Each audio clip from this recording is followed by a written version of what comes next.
بسم اللہ الرحمن الرحیم۔ السلام علیکم۔ باب نمبر 2 ہم پڑھ رہے تھے ایمانیات و عبادات تو ایمانات میں آج ہمارا تیسرا ٹاپک ہے اسلامی کتابوں پر ایمان۔ جس طرح نبی پر ایمان لانا ضروری ہے، اس طرح جو ہے وہ آسمانی کتابوں پر ایمان لانا بھی ضروری ہے۔ ریڈنگ سٹارٹ کرتے ہیں۔ اللہ تعالیٰ نے انسانوں کی ہدایت کے لیے انبیاء کرام علیہ السلام کو بھیجا۔ انبیاء کرام علیہ السلام نے لوگوں کو اللہ تعالیٰ کو ایک ماننے، صرف اسی کی عبادت کرنے کی دعوت دی اور اچھے کام کرنے کا حکم دیا۔ اللہ تعالیٰ نے انسانوں کی ہدایت کے لیے بہت سے انبیاء کرام علیہ السلام پر آسمانی کتابیں اور صحیفے نازل فرمائے۔ مشہور آسمانی کتابیں کون سی ہیں؟ جن انبیاء کرام علیہ السلام پر آسمانی کتابیں نازل ہوئیں، ان میں سے 4 انبیاء کرام علیہ السلام اور ان پر نازل ہونے والی کتابوں کے نام یہ ہیں۔ حضرت موسیٰ علیہ السلام پر نازل ہونے والی کتاب کا نام تورات ہے۔ حضرت داؤد علیہ السلام پر نازل ہونے والی کتاب کا نام زبور ہے۔ حضرت عیسیٰ علیہ السلام پر نازل ہونے والی کتاب کا نام انجیل ہے، اور حضرت محمد رسول اللہ خاتم النبیین صلی اللہ علیہ وآلہ وسلم پر نازل ہونے والی کتاب کا نام قرآن مجید ہے، اور یہ آخری آسمانی کتاب ہے۔ اس کے بعد ہے آسمانی صحیفے۔ آسمانی صحیفے کیا ہیں کہ 4 مشہور کتابوں کے علاوہ جو چھوٹی چھوٹی کتابیں نازل فرمائی گئی ہیں، انہیں صحیفے کہتے ہیں، اور یہ بھی انبیاء کرام علیہ السلام پر نازل ہوئی ہیں۔ اللہ تعالیٰ نے انبیاء کرام علیہ السلام پر صحیفے بھی نازل فرمائے۔ قرآن مجید میں حضرت ابراہیم علیہ السلام اور حضرت موسیٰ علیہ السلام پر نازل ہونے والے صحیفوں کا خاص طور پر ذکر آیا ہے۔ ارشاد باری تعالیٰ ہے کہ ترجمہ ہے، یقیناً یہ تعلیم پہلے صحیفوں میں بھی ہے، یعنی حضرت ابراہیم علیہ السلام اور موسیٰ علیہ السلام کے صحیفوں میں۔ اسی طرح حضرت شیث علیہ السلام اور حضرت ادریس علیہ السلام پر بھی آسمانی صحیفے نازل کیے جانے کا ذکر ملتا ہے۔ قرآن مجید اللہ تعالیٰ کی آخری کتاب۔ قرآن مجید اللہ تعالیٰ کی نازل کردہ آخری کتاب ہے۔ قرآن مجید کے نازل ہونے کے بعد پہلی تمام آسمانی کتابیں اور ان کے احکام منسوخ ہو گئے۔ اس کتاب کو اللہ تعالیٰ نے قیامت تک آنے والے انسانوں کے لیے نازل فرمایا ہے، اور قرآن مجید کی حفاظت کا ذمہ خود اللہ تعالیٰ نے لیا ہے۔ اللہ تعالیٰ کا ارشاد باری تعالیٰ ہے کہ بے شک ہم ہی نے اس ذکر قرآن کو نازل فرمایا، اور بے شک ہم ہی اس کی حفاظت فرمانے والے ہیں۔ قرآن مجید عربی زبان میں ہے۔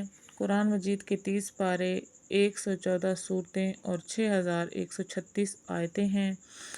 حضرت محمد رسول اللہ خاتم النبیین صلی اللہ علیہ وآلہ وسلم کی مدینہ منورہ کی طرف ہجرت سے پہلے نازل ہونے والی سورتوں کو مکی صورتیں، اور ہجرت کے بعد نازل ہونے والی صورتوں کو مدنی صورتیں کہا جاتا ہے۔ مکی صورتوں میں عقیدہ توحید، عقیدہ رسالت، فکر آخرت اور صبر کی تلقین ہے، جبکہ مدنی صورتوں میں بے شمار احکام ملتے ہیں۔ سب سے پہلے نازل ہونے والی صورت ہونے والی آیات جو ہے وہ سورہ علق کا حصہ ہے، اور یہ 5 آیتیں ہیں۔ تلاوت کے اعتبار سے قرآن مجید کی پہلی سورہ فاتحہ ہے، اور آخری جو سورہ ناس ہے۔ قرآن مجید کی سب سے بڑی جو سورہ ہے وہ سورۃ البقرہ ہے، اور سب سے جو چھوٹی سورہ ہے وہ سورۃ الکوثر ہے۔ قرآن مجید کی سب سے زیادہ فضیلت والی سورت جو ہے وہ سورۃ الفاتحہ ہے، اور سب سے زیادہ فضیلت والی آیت جو ہے وہ آیت الکرسی ہے۔ قرآن مجید کی زینت سورہ رحمان کو کہا جاتا ہے، اور قرآن مجید کا جو دل ہے وہ سورۃ الیاسین کو کہا جاتا ہے۔ قرآن مجید کی خصوصیات اور اعجازی شان کیا ہے کہ ایک مسلمان کے لیے تمام آسمانی کتابوں کو ماننا ضروری ہے، لیکن تمام آسمانی کتابوں میں سے قیامت تک کے لیے قرآن مجید ہی ایک مکمل ضابطۂ حیات ہے۔ قرآن مجید تمام جہانوں کے لیے ہدایت کا پیغام ہے۔ انسان کی کامیابی اسی میں ہے کہ وہ حضرت محمد رسول اللہ خاتم النبیین صلی اللہ علیہ وآلہ وسلم سے پہلے نازل ہونے والی کتابوں پر بھی ایمان لائے، اور حضرت محمد رسول اللہ خاتم النبیین صلی اللہ علیہ وسلم پر نازل ہونے والی کتابیں یعنی قرآن مجید پر بھی ایمان لائے۔ اللہ تعالیٰ نے ارشاد فرمایا ہے، اور جو لوگ اس پر ایمان رکھتے ہیں جو آپ خاتم النبیین صلی اللہ علیہ وآلہ وسلم کی طرف نازل فرمایا گیا ہے، اور اس پر بھی جو آپ خاتم النبیین صلی اللہ علیہ وآلہ وسلم سے پہلے نازل فرمایا گیا۔ اللہ تعالیٰ کی عطا کردہ معجزات میں سے قرآن مجید نبی کریم خاتم النبیین صلی اللہ علیہ وآلہ وسلم کا سب سے بڑا معجزہ ہے۔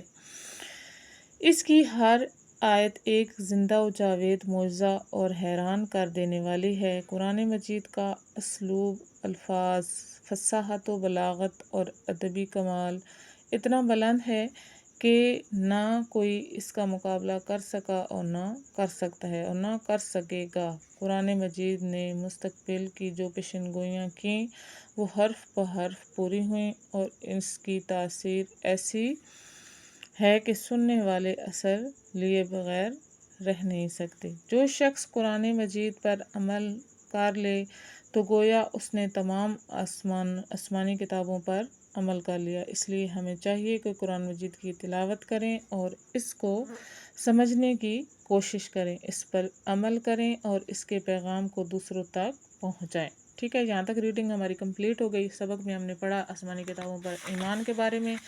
سب سے پہلے آسمانی کتابیں جو ہے وہ انبیاء کرام پر اتاری گئی۔ آسمانی کتابیں کون کون سی ہیں؟ 4 آسمانی کتابیں ہیں جو 4 انبیاء پہ اتاری گئیں۔ اس کے بعد صحیفے ہیں جو حضرت ابراہیم اور حضرت موسیٰ علیہ السلام پر اتارے گئے۔ اس کے علاوہ حضرت شیس اور حضرت ادریس پہ بھی نازل ہوئی صحیفے۔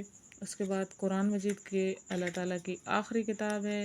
اس کی کتنی صورتیں ہیں؟ سب سے بڑی سورہ کون سی ہے؟ سب سے چھوٹی؟ سب سے فضیلت والی سورہ کون سی ہے؟ اور قرآن کی زینت جو سورہ رحمان ہے، اور قرآن کا دل جو ہے وہ سورہ یاسین ہے۔ اس کے بعد قرآن مجید کی خصوصیات اور اعجازی شان۔ اس کے بعد ہم کریں گے مشق۔ تو مشق میں سب سے پہلا جو سوال ہے ہمارے پاس وہ ہے، درست جواب کی نشاندہی کیجیے۔ اللہ تعالیٰ کی آخری کتاب سب کو پتہ ہے کہ قرآن مجید ہے، ٹھیک ہے، اور قرآن مجید کی سب سے زیادہ فضیلت والی سورہ جو ہے وہ سورہ فاتحہ ہے۔ قرآن مجید کی سب سے چھوٹی سورہ جو ہے وہ سورہ کوثر ہے۔ قرآن مجید کی سب سے بڑی سورت جو ہے وہ سورۃ البقرہ ہے۔ قرآن مجید کی سب سے فضیلت والی جو آیت ہے وہ آیت الکرسی ہے۔ مختصر جواب دے میں ہے کہ پہلا سوال ہے کہ اللہ تعالیٰ نے انبیاء کرام علیہ السلام کو کیوں بھیجا؟ تو اس کا جواب آپ یہاں سے لکھیں گے کہ اللہ تعالیٰ نے انسانوں کی ہدایت کے لیے انبیاء کرام علیہ السلام کو بھیجا۔ نمبر 2 سوال ہے، آسمانی صحیفوں سے کیا مراد ہے؟ اس کا جواب ہے کہ 4 مشہور کتابوں کے علاوہ جو چھوٹی چھوٹی کتابیں نازل فرمائی گئیں انہیں صحیفے کہتے ہیں۔ سوال نمبر 3 ہے، مکی اور مدنی صورتوں کے موضوعات میں کیا فرق ہے؟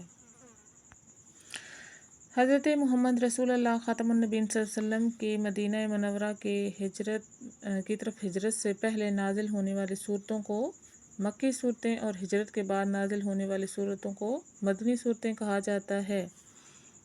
سوال نمبر 4 ہے کہ قرآن مجید کی حفاظت کے بارے میں ایک آیت کا ترجمہ لکھیں۔ تو آیت کا ترجمہ ہے کہ بے شک ہم ہی نے اس ذکر قرآن کو نازل فرمایا اور بے شک ہم ہی اس کی ضرور حفاظت فرمانے والے ہیں۔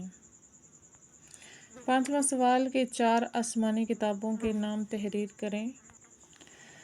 تو آسمانی کتابوں کے نام تورات، زبور، انجیل اور قرآن مجید ہیں، لیکن اگر آپ اس کے ساتھ انبیاء کے نام بھی لکھیں تو زیادہ اچھا ہوگا۔ سوال نمبر 3 ہے، تفصیلی جواب دیجیے۔ پہلا سوال ہے، آسمانی کتابوں اور صحیفوں کے بارے میں اسلامی عقائد کیا ہے؟ اسلامی عقیدہ جو ہے وہ آپ یہاں سے لکھیں گے۔ سب سے پہلے انبیاء کرام علیہ السلام کو پہ کتابیں کیوں نازل ہوئیں، ٹھیک ہے، پھر مشہور اسلامی کتابیں اور آسمانی صحیفے، یعنی کہ یہ پورا پیج آپ نے یہاں تک لکھنا ہے۔ اور قرآن مجید کی خصوصیات اور اعجازی شان تحریر کریں۔ یہاں سے ٹاپک ہے کہ قرآن مجید کی خصوصیات اور اعجازی شان. ٹھیک ہے، یہاں سے لے کر آپ نے یہاں تک پورا ٹاپک لکھنا ہے. ٹھیک ہے، آج کا ٹاپک ہمارا آسمانی کتابوں پر ایمان کمپلیٹ ہو گیا ہے. اگر ویڈیو پسند آئی ہو تو لائک کریں اور سبسکرائب کریں. اللہ حافظ.